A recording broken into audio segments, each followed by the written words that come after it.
Fala, galera! No Duplo Clique de hoje, a gente vai falar sobre o tarifaço do Trump, a reação que os países estão tendo e, obviamente, o impacto que está acontecendo nos mercados do mundo inteiro que estão derretendo. A popularidade do Trump, de alguma forma, já está sendo colocada em xeque. Teve as eleições para a Suprema Corte de Wisconsin e quem ganhou não foi o candidato que o Elon Musk colocou um monte de dinheiro atrás, mas a candidata democrata. E tem até convocações para manifestações nos 50 estados americanos contra o governo. Vamos ver o que vai acontecer. E eu também vou contar a história de uma amiga que teve as suas contas sequestradas por um hacker que pediu resgate para ela. E o que você precisa fazer para se proteger no mundo digital de hoje. E é isso aí, vamos lá para mais uma ótima conversa no Duplo Clique. Oi, pessoal, bem-vindos a mais um Duplo Clique. Oi, Fê, tudo bem? Oi, querida, tudo bom? Oi, pessoal. Tudo bem, aqui numa semana também cheia. A gente acertou, eu acho, na escolha do dia para gravar o Duplo Clique, né? Sexta-feira, assim, essa semana teve de tudo. Cada dia um susto, uma novidade. E a gente hoje vai vai começar falando do assunto da semana, o tarifaço do Trump. Até agora, difícil de entender, né? Para todo mundo que está lendo e tentando se aprofundar no tema, é difícil de acreditar até que ele tenha tomado uma medida como essa e causando aí muita repercussão no mundo inteiro. A gente vai tentar destrinchar um pouquinho aqui os principais tópicos, mas como eu sempre falo aqui no nosso podcast, a gente comenta, a gente tem o duro dever aqui de comentar as coisas enquanto elas acontecem. Então, algumas coisas que a gente vai falar aqui talvez mudem amanhã, mudem segunda-feira, é tudo muito recente ainda, mas a gente, enfim, vai tentar cobrir aqui alguns dos principais tópicos que aconteceram relacionados a esse tema. Não é isso, Fê? É isso aí, né, Dea? Acho que esse tema das tarifas já vem há algum tempo. A gente até já tinha comentado sobre isso algumas semanas atrás, mas ele adiou algumas vezes para elas começarem realmente a entrar em vigor no dia 2 de abril. Acho que não foi no dia 1º de abril por razões óbvias, né? Acho que ninguém ia acreditar. Mas, finalmente, essa data aconteceu e teve um impacto enorme no mercado. Eu acho que o que mais tem chance realmente de fazer as coisas mudarem é o poder econômico. E eu confesso que, apesar de ser triste ver, né, porque assim, o mercado derreteu, não teve uma perda tão grande em um mesmo dia nos índices da Bolsa desde que começou a pandemia, em março de 2020. E, assim, realmente a quantidade de valor, né, que as empresas estão perdendo e que está acontecendo, e o que está acontecendo no mundo inteiro está muito grande. E eu acho que teve aí, né, com certeza, se antes a gente tinha muita gente que acreditava que o Trump ia diminuir um pouco, né, a burocracia, a regulamentação das coisas, que o Trump iria tornar o governo mais eficiente, reduzir custos e coisas assim, isso estava fazendo com que ele tivesse, né, apoio dos banqueiros, sim, dos empresários, das pessoas muitas vezes ricas nos Estados Unidos. E com tudo que está acontecendo, eu duvido que ele tenha o mesmo apoio que ele tem dessas pessoas na situação atual e dos empresários, né? E como que ele chamou esse dia, Dea? Que eu acabei de falar errado aqui. Fala, a gente morreu de rir. Conta. É o Liberation Day, né? Ele fez um discurso muito, muito emblemático. Acho que vale aqui, quem não ouviu, de repente a gente até pode depois mandar esse link, porque foi um discurso muito carregado assim, de frases apoteóticas, né? Ele tem esse jeito, até parece uma seita, né? Ele falou: My fellow Americans, né? Meus companheiros americanos, esse é o Liberation Day. 2 de abril de 2025 vai sempre ser lembrado como o dia que a indústria americana renasceu, o dia que o destino da América foi resgatado e o dia que a gente começou a fazer a América rica de novo. Então, em vez de Make America Great Again, Ele usou a expressão "Make America Wealthy Again", ou seja, rica de novo, né? Então, ele fez esse discurso apaixonado, né, para a turma ali dos mais próximos dele. Apresentou aquele quadro em que, né, apareciam todas a política de reciprocidade de tarifas que ele anunciou. Pegou o mundo de surpresa, que ninguém imaginava que fosse tão rudimentar o sistema que eles usaram. Existe agora uma discussão interessantíssima nas redes sobre a fórmula que eles usaram para calcular essas tarifas, né? Que a tarifa base é 10% para o mundo inteiro e alguns países específicos receberam uma tarifa mais alta, como o caso da China, que levou 34% e agora já retalhou em 34% de volta também. Mas existem teorias da conspiração muito interessantes nas redes, que eu acho que vale a pena a gente compartilhar aqui, de que essa tarifa teria sido, essa regra, né, essa fórmula das tarifas, teria sido uma resposta do ChatGPT.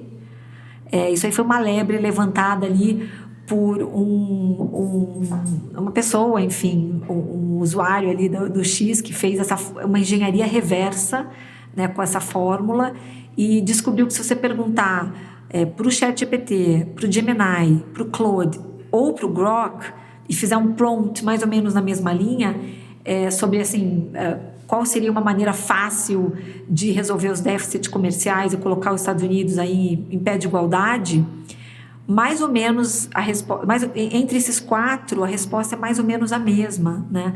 É o déficit dividido pelas exportações que chega nesse resultado, nesses números, né? Então, teve um economista chamado... Eu ouvi bastante isso também. Que eles pegam, assim, sei lá, né? Quanto que os Estados Unidos exporta para a China e quanto os Estados Unidos importa da China.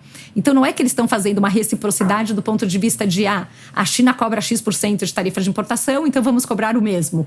É o contrário, é falar quanto que está ficando na balança comercial e que isso teria sido feito como uma balança comercial de produtos físicos e não de serviços, não de outras coisas assim. Sim, não leva em consideração um monte de outras coisas. Um monte de outros, né? Imagina quanto as empresas do mundo inteiro gastam com big techs americanas, né? Com outras coisas que não é necessariamente, né, um produto assim. E eles tinham pegado, né, esse déficit da balança comercial e a partir disso estabelecido este valor. Mas a grande verdade é que, assim, tem uma coisa que a gente fala, né? Eu, né, que sempre trabalhei em empresa, a maior parte das vezes multinacional, tal, tem até uma piada que a gente fala assim, né, me dê um racional, eu te dei um número, me dê um número e eu te dou um racional. Porque no fim do dia, você pode meio que explicar qualquer coisa com qualquer coisa, né, assim. Mas, não tem nada muito racional que justifique por que eles chegaram nesses números, como que é. Então, tem toda uma teoria de que talvez tivesse sido assim, né. E que explicada por uma maneira muito simplista de resolver um problema tão complexo, né? Que é como a administração do Trump tem feito tudo até agora, né? Eles dizem, tem uma expressão americana que fala que você joga a água da banheira com o bebê junto, né? Quer dizer, eles, em vez de resolver o problema de uma forma pensada, você mata o bebê junto. Você mata o bebê junto, você resolve de um jeito assim, então vamos fazer assim e pronto. Que é como ele fez muitas coisas. Ele tem feito isso com todas as políticas de diversidade, equidade e inclusão, ele tem feito isso com a questão dos imigrantes, né? Ele está resolvendo de uma forma atabalhoada e muito simplista, quase simplória, né? Então, acho que por isso que acho que está tendo aí muita adesão aí essa fórmula, essa teoria de que a fórmula que ele usou foi uma resposta dos LLMs, né? Você colocar esse problema nos LLMs, eles vão te devolver uma resposta muito parecida com a solução aí que o Trump usou para explicar. E aí também não sei, né? Como a Dea falou, isso é uma teoria da conspiração, assim, né? Não sabemos se é isso ou não, mas é divertido, né, gente? Porque também tem que ter um pouco de entretenimento aqui. Mas o fato não tem nenhum racional que esteja sendo aceitado, né, pelo mundo, de alguma forma, né? Assim, não tem alguma coisa do tipo, olha, a gente usou este princípio para chegar nesses números, daí a pessoa pode concordar ou não. Mas assim, não tem nenhum racional, nada que justifique. Ideia, pelo que eu consegui mapear, se bate aí com seus números, mas é isso, né? Assim, a China com 34%, União Europeia com 20%, outros países com 10%, né? E isto tem um impacto tá começando, né, várias coisas, eu acho, nos Estados Unidos, de virar e falar assim, tarifas são impostos, né, assim, para tipo, não se deixe enganar, né, tarifas são impostos, ele tá aumentando o imposto, quem vai pagar isso é a população, e inclusive o impacto que isso vai ter. Então, uma das empresas que mais perdeu foi a Apple, né, assim, a Apple teve uma perda enorme de valor, uma desvalorização 300 bi de dólar. Só 300 apenas. bilhões de dólares, né? Então, assim, cara, surreal. E porque ela tem uma parte de produtos físicos, né? Assim, iPhone e tudo isso, de um monte de produtos que é produzido fora e que tem um impacto. Eu estava vendo uma pesquisa, né? Uma análise num desses jornais falando que se um iPhone top de linha custa, sei lá, $1.700, passaria a custar $2.400. Então, quer dizer, vai ter... Se essas tarifas forem repassadas, e vão ser repassadas, né? Porque assim, as empresas não podem reportar para Wall Street que elas agora vão deixar de ter, sei lá, um patamar, vou chutar um número, de 50% de margem e vão baixar para 40% de margem. Isso é inaceitável.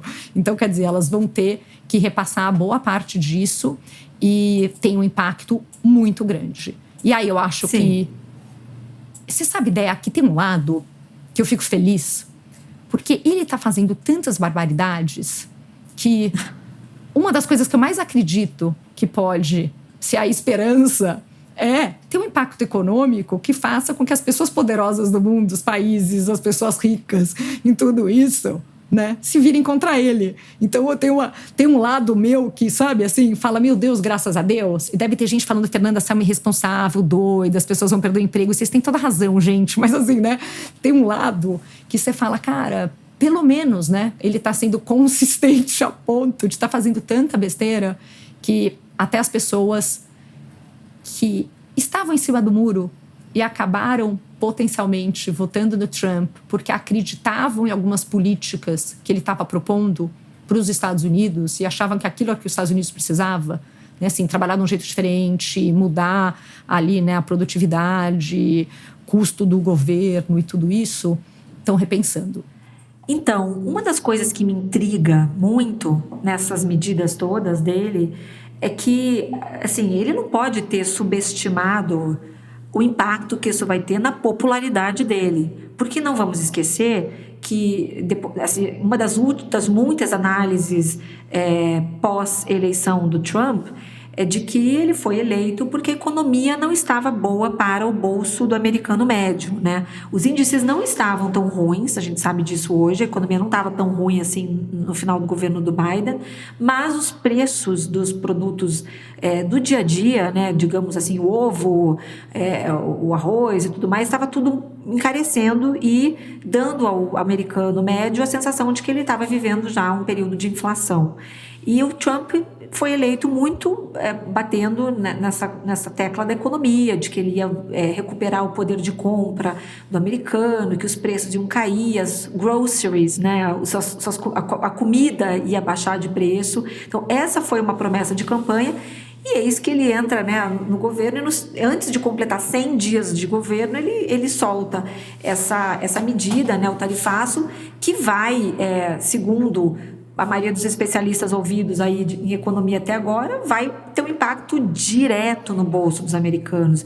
Produtos que os Estados Unidos importam muito, como café, por exemplo, vai ter um impacto tremendo, né, no preço do café. Então, é difícil entender qual foi a lógica, né, por trás disso, porque, de fato, isso vai tornar o governo muito impopular de forma muito rápida, imediatamente, e a expectativa de que isso acabe gerando, né, um renascimento da indústria americana, como ele disse de uma forma tão contundente no discurso dele, né, que ele quer ressuscitar a indústria americana, já que hoje muita coisa é manufaturada fora do país, isso não é uma coisa que você consegue resgatar num estalar de dedos, né? Para uma empresa conseguir montar uma fábrica, né, criar uma indústria, isso leva 2, 3 anos, né? Precisa de investimento para que isso aconteça, precisa de tempo para construir. Estou falando de uma coisa assim bem pragmática, né? Para você construir uma fábrica, hoje demora. Então, uma empresa cuja fábrica fica, sei lá, no Vietnã, Agora ele vai pensar, puxa, agora eu vou ter que desativar essa fábrica e montar agora uma estrutura, né, uma infraestrutura aqui nos Estados Unidos. Isso leva tempo para acontecer. Né? Então, sem nem falar em recursos, não estou nem falando de dinheiro para poder fazer essa movimentação de tirar o investimento todo em outro país e trazer para os Estados Unidos e montar uma fábrica aqui. Então, tudo isso leva tempo. Então, não é possível que eles tenham, né, todo o governo americano subestimado a complexidade de trazer todo esse... Né, de resgatar, de retomar nos Estados Unidos a manufatura, porque ela não é uma coisa rápida, né? E por mais que isso tenha sido... alguém tem que começar, né? Eu vi alguns argumentos do tipo, mas algum momento isso teria que começar. Então, isso seria quase que uma tentativa aí de dar um tratamento de choque na indústria americana. Mas isso não tem nenhuma coerência com o discurso que ele fez, que foi o que o elegeu, em última análise, né? Então, não tem nenhuma coerência com essa estratégia dele de campanha, né? Além de tudo, isso arranha tremendamente a reputação dos Estados Unidos como, em termos de investimento, né? Quer dizer, quem vai investir num país que da noite para o dia muda de forma tão radical, né, a sua política de comércio exterior, quer dizer, essa segurança, esse ambiente propício para negócios fica super comprometido, né? Ele, inclusive, muita gente, que é uma loucura, né? Eu ouvi muitas repercussões hoje dizendo que, de repente ele fez isso, como ele sempre faz, para gerar um bochicho e daqui a pouco ele vai negociar individualmente com os países e talvez muitas dessas tarifas nem sejam implementadas, né? Muita gente fala isso. Mas mesmo assim, eu acho que isso não deveria ser um atenuante, né? Isso aí, na verdade, é mais um fator que arranha a reputação dos Estados Unidos como um país de segurança comercial e de negócio, como um ambiente seguro para negócios, né? Então, essa estratégia, que muitos acreditam que seja uma estratégia, por exemplo, agora tem até uma história adjacente que está acontecendo aqui, que eu acho super interessante, que é a história do TikTok. Aquele prazo que o TikTok tinha para ser vendido ou então ser banido, acaba amanhã, sábado. Então, assim, possivelmente esse prazo vai ser estendido, porque agora tem uma outra pauta dominante e ninguém está, enfim, lembrando desse prazo que tinha sido dado. E se falou muito pouco de TikTok essa semana, né? Você mandou uma matéria de que a Amazon talvez tivesse colocado uma proposta, mas acho que está bem quieto, perto da proximidade. Acho que tudo perdeu relevância diante desse assunto agora, né, nos Estados Unidos. Mas tem gente dizendo que, na verdade, essa tarifa que ele está impondo à China também vai ser uma moeda de troca com relação à compra do TikTok. Porque a ByteDance, que é a dona do TikTok na China, nunca se manifestou muito com relação a essa possível venda do TikTok nos Estados Unidos para algum grupo, né, como está sendo ventilado há muito tempo.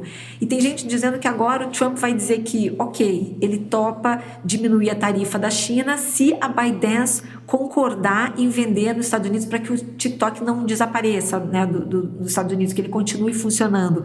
Então, mesmo essas especulações de que ele pode não implementar essas tarifas literalmente, mesmo isso mostra um estilo de gestão, né, um estilo de governo que é absolutamente, eu diria, inaceitável nos dias de hoje, em que uma decisão como essa mexe com tantas forças externas, né? E sim, só terminando o TikTok aqui, sim, a Amazon está no páreo. Quarta-feira a Amazon resolveu entrar no páreo, o que é muito impressionante quando a gente pensa no TikTok Shops, que hoje é uma força no varejo, então para a Amazon faria um super sentido isso. Continuam no páreo o Project Liberty, que a gente já falou aqui no nosso podcast, né, que é um grupo liderado pelo Frank McCourt, que tem também o Alexis Ohanian, que é o cofundador do Reddit, e marido da Serena Williams, o Kevin O'Leary, que é um Shark também. Agora, essa semana também entrou a Blackstone, que é uma gestora de private equity, também entrou no páreo. Tem a Zoop, que é uma startup do fundador do OnlyFans, E, enfim, continuam no páreo também Andreessen Horowitz, que é talvez um dos maiores VCs aí do Vale do Silício, que tem no seu grupo o Larry Ellison, dono da Oracle, e que é um protegido do Trump. Então, dizem os insiders que a preferência do Trump é que esse grupo da Andreessen Horowitz seja o vencedor nesse bid pelo TikTok. O DA, e primeiro eu ia fazer uma piada, né? Que assim, o Trump, nessa estratégia tão primitiva, não tá nem conseguindo fazer a estratégia do pão e circo, né? Porque ele pode até segurar o TikTok, que é o circo, mas nem o pão, que no caso é o ovo e a inflação do ovo, que foi o grande astro, né, da eleição, ele tá conseguindo manter com o preço baixo. E eu vi uma matéria no New York Times até falando que nos Estados Unidos estão pintando batatas para Páscoa, entendeu? Acho que para decoração e coisa assim, porque o ovo tá caro, pra você ter uma ideia do que tá acontecendo. Mas piadas à parte, eu acho que toda essa discussão também, né, do ByteDance, do TikTok, lembro que tinha um tema de que uma empresa chinesa não pode vender algum tipo de tecnologia ou coisas assim para um outro país. Então, não é só uma questão, né, da empresa, né, da ByteDance querer ou não fazer o negócio, mas ela precisa ter autorização do governo chinês. Então, talvez isso seja bem algumas lembrado. das coisas também que estão aí em jogo, né? Bem lembrado. Então, assim, essa relação com a China, que já é super delicada, ela passa, né, por essa discussão e quem sabe realmente o Trump vai usar as tarifas como uma barganha, né, com poder de barganha para poder negociar essa liberação do TikTok. Talvez tenha algo muito maior sendo costurado e a gente está vendo só um pedacinho dele, sabe? Eu fico às vezes com essa sensação. Ou não. Eu também, às vezes eu fico nessa coisa, cara, será que tem uma coisa mega inteligente sendo articulada por trás? Tá? Ou será que é tão, né? Assim, o que todo mundo tá apostando é que não tem nada que justifique o que tá acontecendo com as tarifas, entendeu? Mas anyway. E eu acho que, por outro lado, a gente começou a ver algumas demonstrações de que a opinião pública tá mudando, né? Assim, teve uma eleição que foi uma eleição de a candidata que ganhou, né, para a Suprema Corte de Wisconsin foi a Susan Crawford, que é, né, uma democrata, então ela que é a mais liberal ali, apesar do Elon Musk ter colocado milhões de dólares na candidatura do republicano, né, que chama Brad Schmiel. E então muitas coisas estão começando a acontecer. E eu acho que aquele candidato, né, que era o candidato que estava no meio do caminho, porque tem um cara que ama o Trump, gosta conceitualmente, apoia todas as barbaridades que ele fala e tudo. Gente, que eu estou falando de palavra errada hoje, tá muito bom. Mas o que eles apoiam todas as loucuras que eles falam. Mas tem esse candidato, que era... Esse candidato não, né? Essa pessoa que estava ali meio em cima do muro, que acabou optando por votar no Trump, apesar de não concordar com muitas das coisas que o Trump fala, porque acreditava que a política econômica, como você claramente colocou, Dea, eram coisas que fariam sentido. E não fazem. Então, acho que isso está acontecendo. E, pela primeira vez, parece que está tendo uma movimentação para um protesto, né, Dea? Sim, sim. Vamos aguardar ansiosamente aí o sábado, dia 5. Já faz alguns dias que está sendo muito falada essa manifestação que está sendo convocada para amanhã nos 50 estados americanos. Essa manifestação se chama Hands Off. Até o meio dessa semana já tinha 250 mil pessoas confirmadas, pessoas que assinaram lá um RSVP. É uma manifestação para justamente mostrar, enfim, descontentamento com todas essas movimentações que o Trump tem feito contra o DOGE, contra, né, esse enxugamento da máquina americana, layoffs de funcionários federais. Então, acho que é uma manifestação bastante contundente aí que está sendo armada.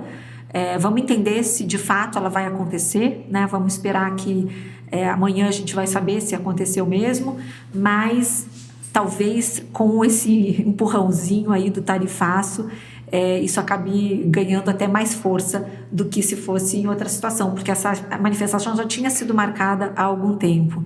Então vamos ver como é que vai ser esse desenrolar aí amanhã. Dea, mas essas manifestações também são contra o Musk, né? E assim, a Tesla continua indo mal. Então, acho que muita coisa acontecendo, muita gente, né, falando que não vai mais comprar Tesla, vendendo Tesla. A gente já abordou isso também nas semanas passadas. E agora veio esse papo de que o Elon Musk provavelmente iria se afastar do Doge para voltar a cuidar das empresas dele, né? E o Trump falando. O que você tá achando que vai acontecer nisso? Olha, eu acho que... Eu não acho que o Musk vai desembarcar do governo assim fácil, né? Acho que ele está investido nisso, investido pessoalmente, investido também profissionalmente. Eu acho que a gente sabe que ele está ali no Doge, não só por uma crença pessoal, né, uma missão de ajudar os Estados Unidos a voltar a ser essa potência que ele já falou tantas vezes, mas porque ele tem muito ali, gente, a ganhar. Ele tem contratos bilionários ali com o governo americano. Então, eu não acho que ele vá se desligar do governo americano assim, com tão pouco tempo de gestão. Ele não tem nem 100 dias que ele está lá, né? A questão é que a Tesla realmente entrou numa espiral negativa, que foi meio que uma tempestade perfeita, assim. As ações despencaram, as pessoas que têm Tesla estão tentando vender seus carros, né? Os carros estão sendo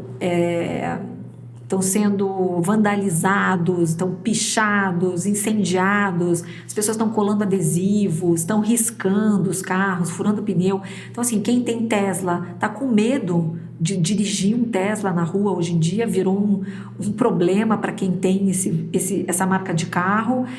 Por outro lado, a gente vê uma Rivian crescendo, né, ganhando espaço. Rivian é uma marca de carros elétricos mais cool, assim, que são carros mais um pouco off-road, são carros elétricos, carros inteligentes, com uma pegada um pouco meio Land Rover, né? Eles são como se fosse um Land Rover elétrico e, inclusive, eram patrocinadores master do South by Southwest, agora em Austin. Fizeram uma ativação nas ruas que todo mundo estava dando o que falar, né?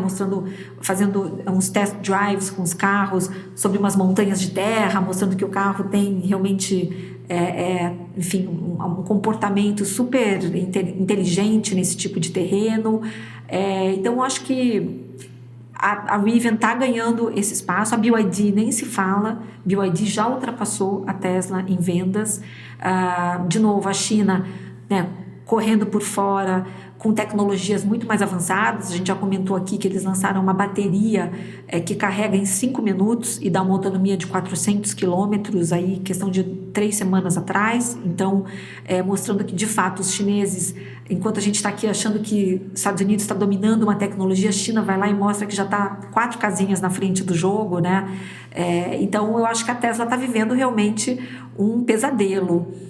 E o Elon Musk tentando se dividir ali entre Tesla, entre SpaceX, entre Doge, os 14 filhos, que ele também tem que cuidar. Então, assim, não é fácil ser Elon Musk, né? E ele não tá dando conta de tudo, né, gata? Os pratinhos estão caindo. Tesla tá indo mal, os pratinhos estão caindo, né? Ele perdeu mais de 50 bilhões de dólares, né, dessa brincadeira. Que bom que os pratinhos dele também caem, né? Não são só os nossos. Mas eu acho que talvez ele comece a aparecer menos, né? Talvez ele comece agora a ficar, vamos ver o que vai acontecer. Mas acho que tem muitos impactos aí, né? E que mais, Fê? Você estava me contando antes da gente começar uma história que eu fiquei muito chocada, que aconteceu com uma pessoa próxima de você, então, gente, segurança. Exatamente. Uma amiga minha foi sequestrada digitalmente, né? Segundo ela. Então, essas coisas que faziam com a empresa, de repente entrarem nos sistemas e falarem: se você não me pagar um resgate, eu não te devolvo o acesso, aconteceu isso com ela. Então, ela estava, um belo dia, entrou no e-mail dela, tinha lá, né, um draft de um e-mail, né, com uma mensagem falando: sua conta foi hackeada, seu e-mail é esse, sua senha é essa, a senha era verdadeira, né, realmente era a senha dela, eu ganhei acesso ao seu e-mail, ela realmente perdeu acesso ao Instagram, ao LinkedIn, a um monte de coisa, começaram a fazer compras na Amazon em nome dela, começaram, né, a fazer uma série de coisas assim, e para eu te devolver o acesso às suas contas, você tem que me pagar $500 em bitcoins. Aqui está o link para você comprar bitcoins. Aqui como você faz. Eu tenho o controle do seu computador, da sua câmera, do seu microfone. Não fale com a polícia, não comente isso com ninguém. E me surpreendi, porque isso é algo que está começando a acontecer, né? Parece que, até pesquisando no Reddit e tal, tem muitas vezes mensagens desse tipo que são deixadas para as pessoas, em que a pessoa simplesmente pegou algum e-mail, alguma senha, né, que vazou de alguma empresa e manda uma mensagem dessa sem efetivamente ter ganho o controle de nada, né? Nesse caso, ganhou o controle, porque realmente ela está sem conta de LinkedIn, ela está sem conta no Instagram, ela está com tudo isso. E ela decidiu não pagar, né? E agora está tentando conseguir de volta os acessos e as coisas. E a gente até estava discutindo depois, né? Assim, até com os outros amigos, né? Que são bem mais de tech e tudo, de que provavelmente parte do que eles falam é mentira, né? Assim, não é verdade que deve ter acesso a tudo do celular, a câmera e tal, mas são mensagens potencialmente para assustar a pessoa, mas não tem como saber efetivamente. E aí eu até estava comentando, né, Dea, que acho que esse é um assunto importante de ser falado, até porque existem políticas de segurança que eu vejo tanta gente comer bola, né, que eu acho que vale a pena comentar. Vamos lá, vocês estão prontos? Super, acho que você pode nos dar uma aula aqui de como a gente pode aumentar a segurança dos nossos devices. Das nossas vidas. A gente vai deixando isso para depois, né? Vai deixando, depois eu tenho que configurar isso, depois eu arrumo aquilo e a gente fica muito vulnerável. Exato, e uma mensagem meio assustadora do ponto de vista de, né, olha, eu copiei, eu tenho todas as suas fotos, todos os seus arquivos, todas as suas coisas, né? E então, acho que uma coisa que a gente precisa se proteger. Primeira dica super importante, gente. Usar a mesma senha em várias contas. Antigamente, o que a gente fazia? A gente não conseguia decorar tanta senha, precisava colocar senha em tudo quanto é canto. O que um monte de gente começou a fazer? Falar, gente, eu tenho uma senha. Geralmente assim, né? Eu tenho uma senha melhor, que eu vou usar para banco, para coisas sérias. E eu tenho uma outra senha, de repente, para o meu e-mail, para algumas coisas assim que são mais sérias, meio sérias, coloquemos assim. E eu tenho uma outra senha, meio mequetrefa, que eu vou usar em tudo quanto é site, sabe? Na companhia aérea, no não sei o que lá, no restaurante da esquina, nas coisas todas. Isso é um problema grande. Por quê? Se um hacker ou tem um vazamento ou alguma coisa assim de qualquer uma dessas empresas, passa a ser publicado, né? Ou a vários hackers e várias pessoas de má fé passam a ter acesso a uma lista de combinação de e-mail com senha que eles começam a testar em outros lugares, porque eles sabem que isso é uma coisa que muita gente faz. E aí, de repente, a partir daí, eles acabam ganhando acesso a uma série de outras coisas que podem ter um impacto, tá? Então, não pode ter a mesma senha. Mas, Fê, como que eu não vou ter a mesma senha? Como que eu vou lembrar a senha, né? Hoje, o que a gente faz é que todo mundo deveria ter um aplicativo, um site, alguma coisa de gestão de senhas. Quem usa aqui iPhone tem, né? Hoje até saiu do ajustes, dos settings do iPhone e tem, né, um appzinho ali no seu iPhone que quem tem o sistema operacional em inglês chama Passwords, em português deve chamar senhas, imagino eu, que faz essa gestão, tá? Então, você já devem ter visto isso, né? De quando você está colocando uma senha, ela sugere, poxa, você quer que eu crie uma senha? Sim, quero que você crie uma senha. Ela vai criar uma senha grande, com símbolo, maiúsculo, minúsculo, número, quer dizer, uma senha forte que demora para ser quebrada. E isso vai ficar armazenado nesse app, que acaba tendo um acesso de segurança importante. Existem outras coisas, como, né, One Password, LastPass, alguns serviços também que você pode contratar que fazem isso. Então, isso é o que a gente deveria fazer e ter, né? E aí, não é mais seguro, como já foi no passado, né? Assim, claro, o viver analógico, eu tenho um caderninho na minha casa que eu anoto tudo. Se não tiver o risco de alguém roubar este caderninho fisicamente de você, tudo bem, né? Digitalmente não está exposto. Agora, tirar uma foto disso e guardar como uma foto, Há 10 anos atrás não tinha tecnologia para ler, 20 anos atrás, né? O que estava nessa foto. Hoje tem. Então, isso também não é seguro, né? Você precisa realmente ter senhas diferentes. E existe uma outra coisa que é super importante, que é assim, você precisa habilitar uma coisa que a gente chama de two-factor authentication, né? Autenticação de 2 fatores. O que é isso? Aquela coisa assim, puxa, eu quero acessar meu e-mail, eu preciso, mais do que saber a minha senha, eu preciso colocar alguma coisa adicional. Geralmente, a gente coloca, né, o SMS, coloca o e-mail, coloca alguma coisa assim. E aí, você tem esse segundo fator. Então, você vai receber um código no seu SMS. Então, você vai receber um código pelo seu e-mail. Você precisa ir lá e colocar. Só que isto também não é seguro. Essa minha amiga tinha isso. Ela tinha isso habilitado em todas as contas dela. Mas tudo fazia referência ou ao SMS ou ao e-mail. E aí, a hora que entram no seu e-mail, eles acabam tendo acesso à segunda forma de verificação de tudo. Há 3 anos atrás, eu tive um problema com o meu celular, né? Eu tinha um número de celular que eu sofri uma coisa que chamavam na época de SIM swap, troca de SIM. Então, alguém foi na loja, né, lá da operadora, que eu era cliente, e falou, olha, perdi meu celular. Não sei se foi uma pessoa, se foi uma coisa feita digitalmente, se tinha alguém da operadora envolvida ou não. Mas assim, é como se alguém fosse lá e falasse, olha, eu perdi meu celular, eu sou a Fernanda e eu preciso habilitar um novo chip. Então, de repente, meu celular parou de funcionar. Eu não percebi, porque eu estava trabalhando no Wi-Fi. Então, ia perceber que eu parei de receber ligação? Não. A partir dali, o meu e-mail tinha o segundo fator de verificação, o SMS. Então, conseguiram entrar no meu e-mail. E todas as minhas contas estavam linkadas ou ao meu e-mail ou ao meu SMS. Entraram em tudo meu, absolutamente tudo, com exceção da minha conta do Itaú e da minha conta da Apple. À época, 3 anos atrás, a XP entraram, porque o segundo fator de autenticação da XP era o SMS. Né? Hoje já mudou, já tem outras camadas de segurança. Na época não tinha, não conseguiram fazer transação, mas mudaram minha senha na XP, por exemplo. Então, o que eu aprendi na época, 3 anos atrás? Eu sei que muita gente ainda não faz isso e acho que é super importante, é uma dica importante. Existem alguns apps, hoje, na própria Apple tem isso, né? Você consegue fazer essa autenticação, esse código de autenticação.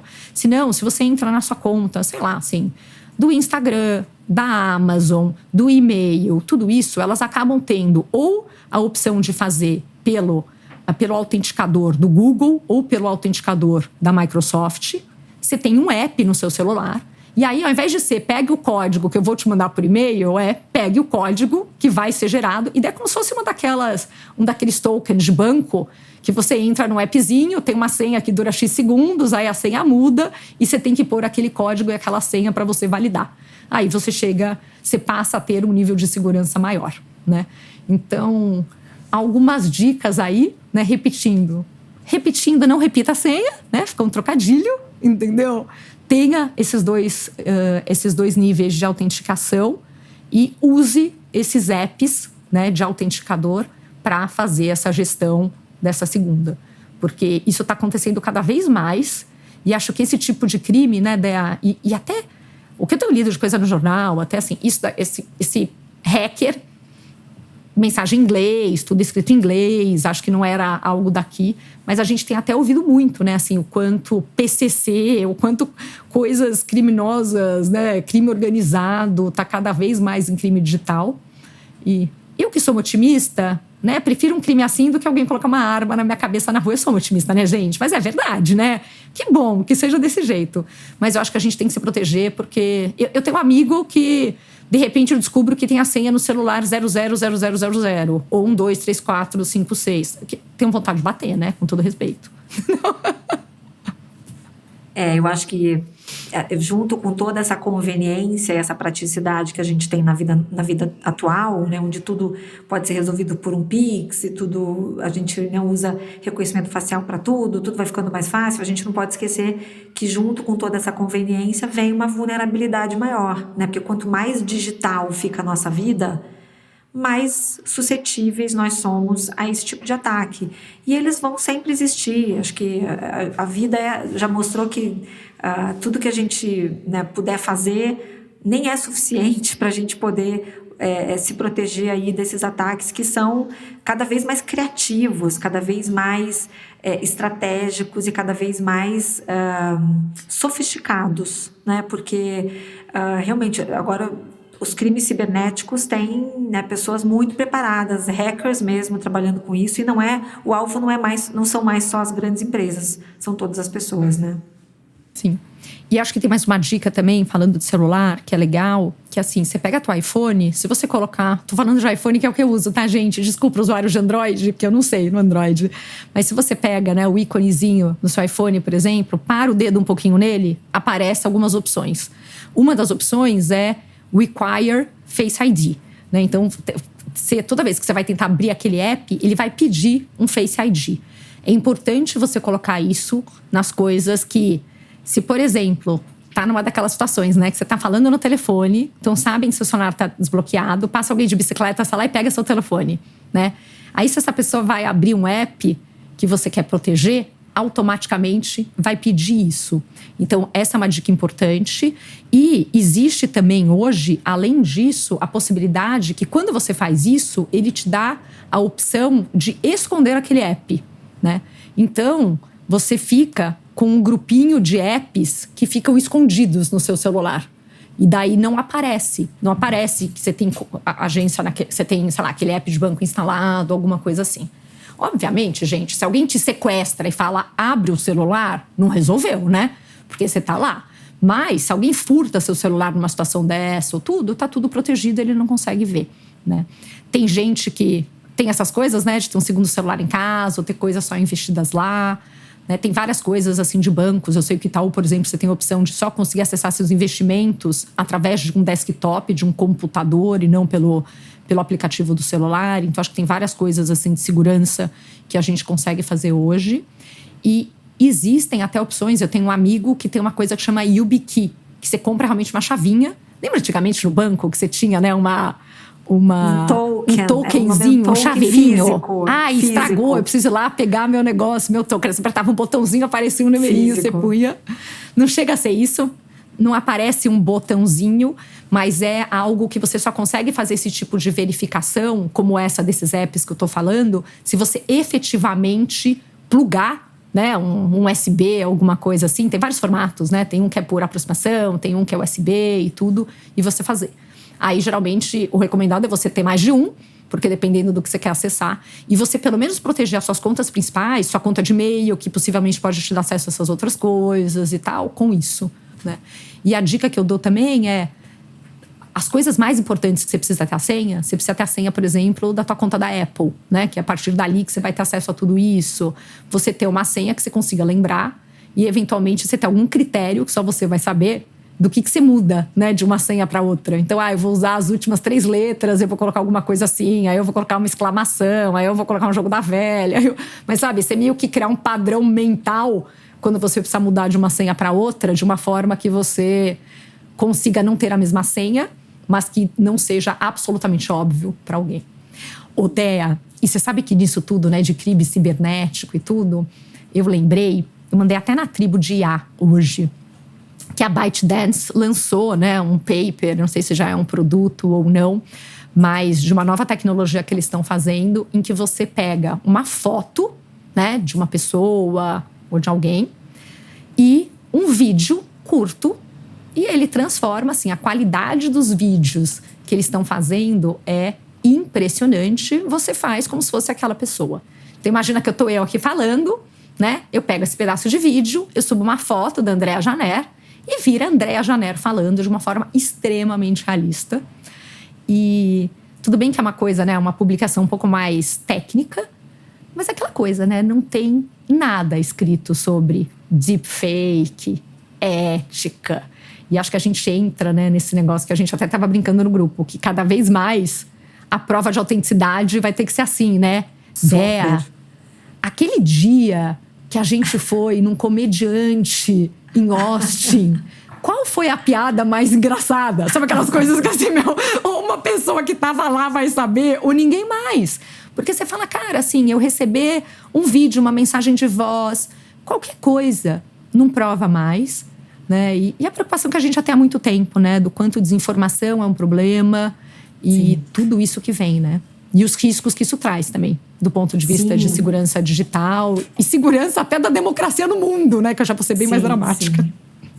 Mas isso é bem interessante que você está trazendo, porque essa semana teve uma notícia que também deve ter passado batido por muita gente, uma notícia bem focada aí no mercado de moda, mas que eu acho que ela tem muitas camadas, né, como se diz por aí, que é o fato de que a H&M, aquela rede sueca, que inclusive está desembarcando no Brasil dentro de alguns meses, né, anunciou que vai usar modelos de vai abrir uma loja, vai abrir uma loja no Iguatemi, né? Você viu? No Iguatemi. Ali onde era a Tiffany / Ralph Lauren, já vi que já tá com negócio ali. H&M.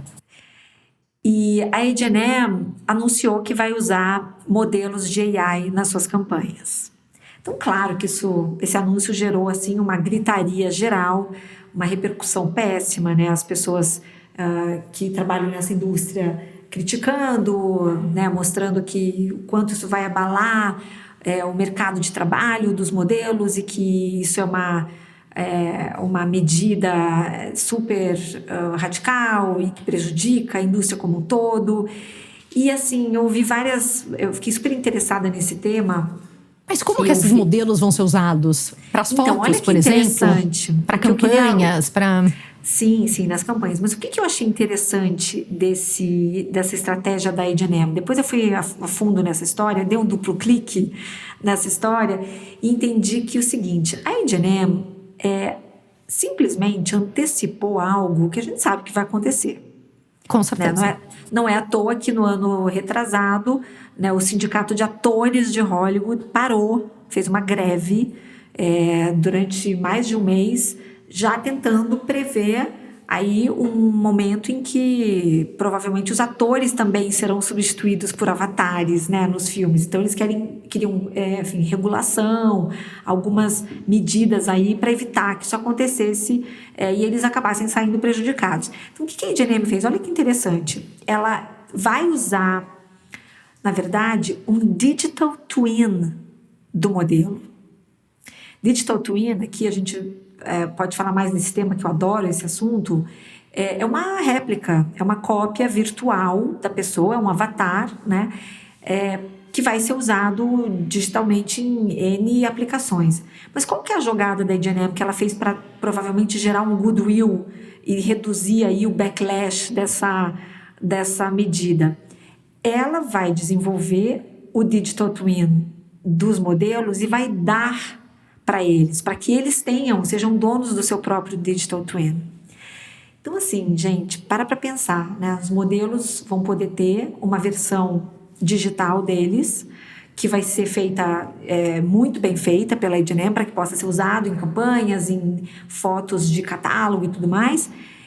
E eles vão poder, depois, usar esse digital twin com outras marcas, em outras campanhas, em outras situações, né? De forma que eles podem estar na praia, tomando sol, enquanto o digital twin deles está trabalhando na próxima campanha de outra marca, né? E eles ali vão receber provavelmente um cachê que deve ser menor do que eles receberiam se fossem, né, de carne e osso. Então você combina assim, minha presença física custa $5.000 para esse shooting. Se você quiser se contentar aí com o meu avatar, com o meu digital twin, eu faço por 1.000. E aí provavelmente o modelo vai colocar algumas restrições, o que ele não quer usar, não vai permitir que o seu avatar seja usado para um tipo de foto assim ou assado, vai deixar ali uma série de diretrizes implícitas e vai poder inclusive pegar vários trabalhos ao mesmo tempo, né? Ele vai poder estar em Berlim e em Tóquio no mesmo dia, fazendo fotos, né? Então, isso abre... E o custo de produção, né? Assim, então, quem não trabalha com isso, mas assim, você vai fazer um photoshooting, né? Você vai fazer lá uma sessão de fotografia, não é só que você pagar para o modelo, né? A iluminação, exatamente, o cenário, não sei o quê, toda a equipe envolvida, tal. Fê, o tempo que demora para você fazer. Tudo. O maquiador, tudo. O cabeleireiro, o catering. Então, assim, toda essa infra que precisa, que faz parte de um shooting. Né? Imagina. Exato. Também você querer, né? Nossa, eu quero fazer um filme com a Taylor Swift. entendeu? Eu quero fazer um filme com... Não é só o fato de estar a pessoa lá. Então, tudo muda, né? Então, assim, essa notícia foi analisada sobre todos esses aspectos, né? Eu escutei um podcast sobre isso, li algumas matérias sobre isso, e justamente trazendo, assim, um impacto que vai muito além daquele modelo, né? Daquela modelo. É toda uma indústria que vai ser impactada por esse corte de custos, né? E para uma marca, gente, como eu sempre falo aqui, a gente vive num sistema capitalista e sempre que uma empresa puder fazer mais com menos, ela vai escolher esse caminho, né? Então, assim, podendo economizar um shooting, pensa numa agência de publicidade, numa agência de produção, tudo isso vai mudar radicalmente a partir desse momento. E não é uma marca pequena, é a H&M. Então, daqui a pouco a Zara vai fazer isso. Daqui a pouco, né, outras marcas farão. E uma marca farão. de fast fashion, né? Assim, quer dizer, uma marca que tá precisando colocar coisa o tempo todo, que muda muito a coleção. Então, imagina, assim, ele precisava ter uma agência trabalhando todo dia interna e fazer foto e não sei o que, não sei o que lá de tudo. Você é maravilhosa. Você trouxe exatamente o ponto que eu acho que não é, a gente não é uma muito marca alinhada. qualquer. Muito alinhada. Não, e que daí, de repente, tá no Brasil e que é uma modelo parecida com uma brasileira. Aí tá nos Estados Unidos e que é uma parecida com uma americana. E tá não sei onde. Então, imagina o potencial de personalização que isso permite, né? Total. Assim, então, impressionante, assim, né? É algo que, assim, por mais que a H&M tenha sido, né, bastante criticada por ter, talvez, tomado a dianteira nesse tema, ela foi bacana na maneira como ela construiu a estratégia. Então, ela vai fazer o digital twin, vai dar o digital twin para modelo, e isso é um primeiro passo na direção de uma nova era, quando a gente fala disso, né? E, assim, é inevitável. A H&M, apesar de, né, a gente já está falando disso há bastante tempo, ela foi talvez a primeira marca mainstream a fazer isso. Mas sempre os primeiros são os mais julgados, né, os mais penalizados, né, quando a gente fala de reputação e tudo mais. Isso sempre acontece com quem toma esse primeiro passo. Né, que está usando isso como uma estratégia e que vai fazer isso, porque muita gente já deve estar fazendo, né, dessa. Excelente ponto também, Fê, porque, por exemplo, na União Europeia, a gente vê uma regulação um pouco mais robusta, né? E que, em alguns casos, explicitamente obriga as marcas que estão usando inteligência artificial a avisarem que estão usando, né? Então, assim, isso é provavelmente um desdobramento da legislação, da regulação que vai acontecer, né? A gente vai ter que interagir com algum desses modelos e saber que aquilo não foi feito, não é uma pessoa de carne e osso que foi fotografada, né? Foi uma foto feita a partir de um avatar.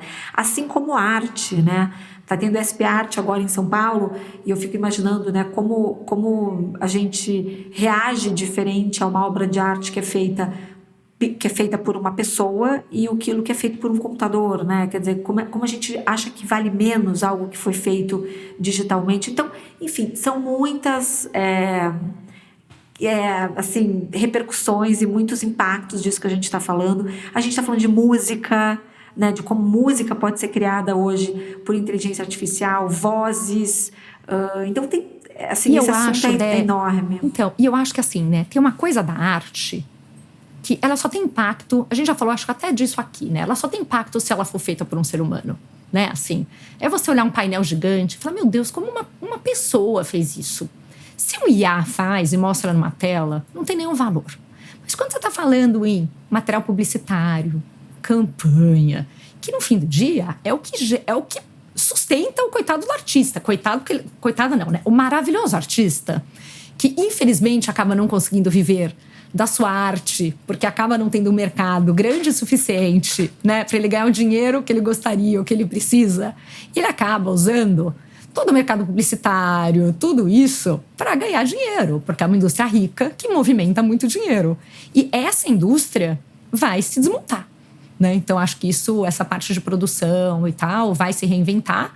Todo mundo vai perder o emprego? Não. Mas muita gente vai perder o emprego, né? Talvez nesse caso da H&M, né, a modelo continua sendo remunerada. Mas como a gente comentou, tinha um monte de artista aí no meio que vai deixar, um monte de profissional aí no meio que vai deixar de ser, né? Perfeito. Odea, e para fechar, uma outra coisa. Eu adoro. Eu não falei de nenhum caso de uso até hoje aqui, não sei como, gente, mas tudo bem, né? Aliás, quando eu sento com o marido do André, a gente fica trocando vários apps, várias coisas, né, que a gente adora. Mas uma das coisas, né, a gente em tecnologia fala que caso de uso é assim, pro que você tá usando aquela tecnologia, né? E eu acho que é super legal, porque tipo assim, inteligência artificial, chat GPT, se você nunca parou para pensar que você poderia usar para aquilo, você não usa, né? Então é uma coisa que às vezes eu gosto de comentar com os amigos e tal, não sei o que, eu vou começar a comentar com vocês aqui. Mas Dea, essa semana eu usei um que eu amei, que foi assim, né? Estou eu e minha obra, né? Tá na hora de eu comprar torneira, metais e louças, né? E aí, é a Deca, modelo tal, código tal, não sei o quê, né? Dá para fazer uma comparação, uma pesquisa de mercado um pouco mais objetiva. Eu peguei o orçamento que eu tinha, que já estava alinhado com a arquiteta, com tudo, joguei no chat GPT, no Deep Research, e pedi para ele procurar naquele arquivo o código de cada um dos itens e buscar na internet para os itens mais caros, né, uma pesquisa de preço para saber onde tinha mais barato, quanto custava e comparar com o orçamento original. Dea, você não tem ideia. Maravilhoso. Ficou assim, 10 minutos fazendo, voltou 10 minutos depois, né? E o Deep Research, gente, acho que isso eu já comentei em alguns momentos aqui, né? Mas são aqueles modelos que não são modelos de simplesmente te dar respostas, né? Você pergunta uma coisa, ele te responde rápido. São os modelos em que ele realmente para pesquisar. É aquela coisa assim, cara, eu não quero que você me responda rápido, eu quero que você me responda certo. Você pode parar para pensar e você pode clicar. Enquanto ele está fazendo, vai aparecendo o que ele está fazendo naquele momento. E depois, quando você vai lá ver o resultado, tem um link que você clica, fala, ficou em 10 minutos trabalhando nisso, pesquisou não sei quantas fontes. Você clica, ele vai te mostrando passo a passo o que aconteceu, né? O DeepSeek até foi um dos primeiros a começar a mostrar essas coisas e fez sucesso, tudo a gente já comentou numa semana anterior. E daí você entra lá e ele fala, puxa, peguei o arquivo, não, acho que não é esse código, não, acho que eu extraí desse jeito, não deu certo, deixa eu fazer daquele, pô, bacana, comecei o código, agora eu tô pegando o código A, tô entrando na Leroy Merlin, na loja tal, na loja tal, na loja tal, bacana, achei o preço, eu tô entrando no segundo. Então você faz todo esse trabalho e me entregou uma tabela, item por item, quanto que estava no meu orçamento, qual que era o lugar mais barato, qual era o site. Eu já fui fazendo as contas lá. No fim, o orçamento que eu tinha não estava tão fora, as diferenças não eram grandes. Eu dei uma olhada, falei, ok, R$100 aqui, R$200 aqui, não sei o que, tá bom, vai. Se o cara me der X% de desconto no valor total, cobre, faz sentido, porque também, né, mega trabalho em 25 lugares diferentes comprar cada coisa. Com certeza. E, eu fiquei pensando quanto isso vai mudar o mundo, né? Imagina, você fazer pesquisa de preço agora... Total, Deep Research é vida, né? Muito bom. Até lembrando para as pessoas que Deep Research é um recurso do ChatGPT para usuários dos planos pagos, né? O Plus e o Pro. Bem lembrado. Ele era antigamente $250. Era uma coisa super proibitiva, mas acho que... Que eu não tenho, tá, gente? Eu tenho um plano de $20. Sim, eu também. Mas é que no início eles lançaram esse Deep Research. Perfeito. Como algo naquele super... de $200. E depois de um tempo eles abriram mão e colocaram o Deep Research para todo mundo que faz a assinatura de $20 por mês. Que Sim. A gente sempre fala, pessoal, usem as versões pagas desses aplicativos porque elas são outra experiência, né? superiores. É outra experiência e os resultados são muito melhores. Sim. Mas que super dicas. Hoje a Fia tá cheia de dicas. Primeiras dicas de segurança. Hoje meu lado tech veio. Total, entendeu? assim. Todas as dicas de segurança, super serviço de utilidade pública, as suas dicas de segurança ali. Não, gente, quero sacudir meus amigos que têm a senha igual para tudo. Isso foi serviço. Esse aqui a gente tem que, assim, pinar esse trecho aqui em algum lugar, guardar pra gente lembrar do que fazer para não ser a próxima vítima e mandar pros amigos. Esse é aquele podcast que pode viralizar, eu acho, hein, Fê? A gente pode dizer, gente, aqui dicas para vocês não caírem nos contos. Dicas de segurança. É aquele título, assim, meio clickbait, assim, que vai todo mundo mandar pra família inteira, no zap da família, assim. Um dia a gente vai chegar no nível de pegar os recortes, colocar os videozinhos, as coisas separadas no YouTube, tudo, né? Tudo bem, um dia a gente chega lá. Virar um clipe dessas dicas. Entendeu? Maravilhoso. Mas enfim, muito legal. Compartilhem esse podcast com todo mundo da família para não cair nesses golpes. Continuem falando por aí do duplo clique, gente. É muito gostoso quando as pessoas nos mandam mensagem, agradecem, elogiam. A gente faz isso aqui com muito amor. Postam no Stories que estão ouvindo, né? Eu vira e mexe, eu tô no escritório, eu vou entrar numa reunião, alguém fala, ai, Fê, eu tô tomando duplo clique, ai, juro, eu dou um abraço na pessoa, que fofo, entendeu? A gente adora encontrar nossos ouvintes por aí. Então, continuem ligados aqui, a gente assinando volta... a Oxygen também, né? Porque vira e mexe, eu vejo uma galera que fala que ouve, não sei o quê, agora tá entrando no grupo pago da Oxygen e tal, adoro, entendeu? Muito bom. Pra estar mais perto. E é isso, gente. É isso aí. Olha, semana que vem teremos mais novidades com relação a essas tarifas. A gente vai acompanhar esse assunto de perto, porque ele vai ter muito desdobramento. E vão ter muitas novidades para a gente comentar na semana que vem, com certeza, porque a gente está nessa fase, né, que cada dia é um susto. A gente nem comentou que o Felipe Neto é candidato à presidência do Brasil. Nossa, tá vendo? Nem deu tempo de todas as fofocas. Nem chegamos nessa. Semana que vem a gente comenta. Turma, muito obrigada pela companhia. Super obrigada, galera. Um beijo obrigada, a todos. Miguel Matarazzo, nosso editor aqui. Super obrigada por mais um capítulo. E é isso aí, galera. Até a semana que vem. Valeu. Beijo. Tchau, tchau. Tchau, tchau.